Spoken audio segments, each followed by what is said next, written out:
Khamenei के जनाजे में 3000 मौतों की आशंका जताई जा रही है।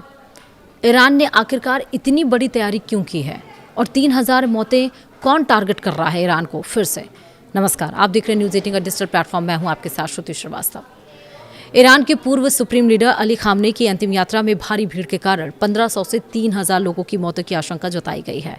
एक जर्मन रिपोर्ट के मुताबिक सरकार ने हजारों कब्रें तैयार की हैं, विशेष राहत दल बनाए हैं, पूरे तेहरान में सुरक्षा और आपातकालीन इंतजाम बढ़ा दिए गए हैं। आप सभी को पता है कि ईरान के पूर्व सुप्रीम लीडर अली खामनेई की अंतिम यात्रा को लेकर बड़े स्तर पर तैयारियां की जा रही। जर्मनी की अखबार डाई वेल्ट की एक रिपोर्ट के मुताबिक ईरानी अधिकारियों ने आशंका जताई है कि अंतिम विदाई के दरमियान भारी भीड़, गर्मी और भगदड़ जैसी घटनाओं के कारण 1500 से लेकर 3000 लोगों की मौत हो सकती है। इसी संभावना को देखते हुए सरकार ने पहले से ही आपातकालीन इंतजाम शुरू कर दिए हैं। रिपोर्ट में दावा किया गया है कि ईरान के रेड क्रिसेंट और नेशनल क्राइसिस मैनेजमेंट ऑर्गेनाइजेशन ने एक गोपनीय पत्र में उपराष्ट्रपति मोहम्मद रजा आरिफ को संभावित खतरे की जानकारी दी। ईरानी सरकार का दावा है कि सिर्फ तेहरान में ही अंतिम यात्रा में करीब 2 करोड़ लोग शामिल हो सकते हैं और इसे देखते हुए तेहरान प्रशासन ने मृतकों और लापता लोगों के लिए विशेष यूनिट बनाई है। राजधानी के बेहशत ए जहरा कब्रिस्तान में हजारों नई कब्रें भी पहले से तैयार कर ली गई हैं। अली खामनेई की 28 फरवरी को अमेरिका और इजराइल के हवाई हमले में मौत हुई थी। उन्हें 9 जुलाई को मशहद में सुपुर्द खाक किया जाएगा। इससे पहले एक हफ्ते तक उनका पार्थिव शरीर तेहरान, कोम और इराक के नजफ और करबला जैसे शिया धर्म के प्रमुख धार्मिक स्थलों से होकर ले जाया जाएगा। 6 जुलाई तक उनका पार्थिव शरीर तेहरान के ग्रैंड प्रेयर हॉल में अंतिम दर्शन के लिए रखा जाएगा।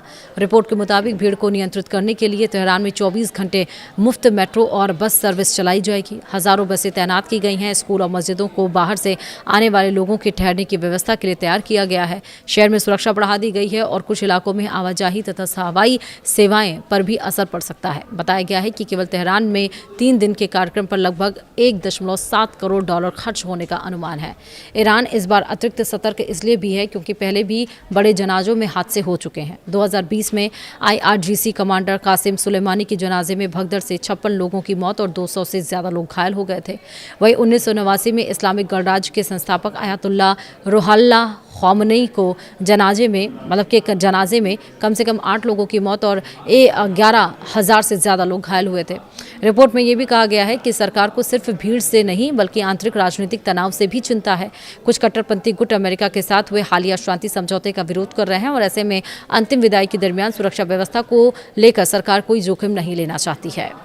तो वहीं ईरान के पूर्व सर्वोच्च नेता अयातुल्लाह अली खामनेई के अंतिम संस्कार के लिए राजधानी तेहरान में भारी भीड़ भी जुट रही है। फरवरी में अमेरिका और इजराइल के संयुक्त हमले में खामनेई की मौत के बाद शुरू हुए अंतिम संस्कार समारोह में देश विदेश से बड़ी संख्या में लोग और प्रतिनिधिमंडल पहुंच रहे हैं। पूरे शहर में सुरक्षा के कड़े इंतजाम किए गए हैं और लाखों शोकाकुल लोग उन्हें अंतिम विदाई देने के लिए सड़कों पर उतर आए हैं। इस बीच अमेरिका के राष्ट्रपति डोनाल्ड ट्रंप ने कहा है कि अंतिम संस्कार के दरमियान दोनों पक्ष एक दूसरे पर हमला नहीं करेंगे। उन्होंने भरोसा जताया है कि समारोह खत्म होने के बाद अमेरिका और ईरान के बीच बातचीत का सिलसिला फिर से शुरू होगा। ट्रंप के इस बयान को क्षेत्र में तनाव कम करने की कोशिश के रूप में देखा जा रहा है।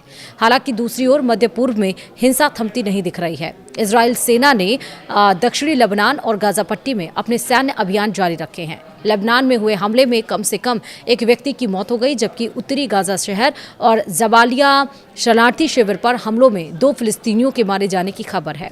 उधर तुर्की के राष्ट्रपति तैयब अर्दोआन ने आरोप लगाया कि इजराइल की कार्रवाई अमेरिका और ईरान के बीच हाल ही में हुए समझौते को कमजोर कर रही है। उन्होंने कहा कि तुर्की क्षेत्र में शांति स्थापित करने के लिए हर संभव प्रयास का समर्थन करने को तैयार है।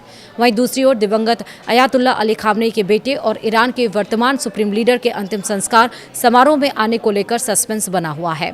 बताया जा रहा है कि सुरक्षा कारणों से वे इस समारोह से दूर रहेंगे और खामनेई के जनाजे को उनका कंधा भी नसीब नहीं होगा।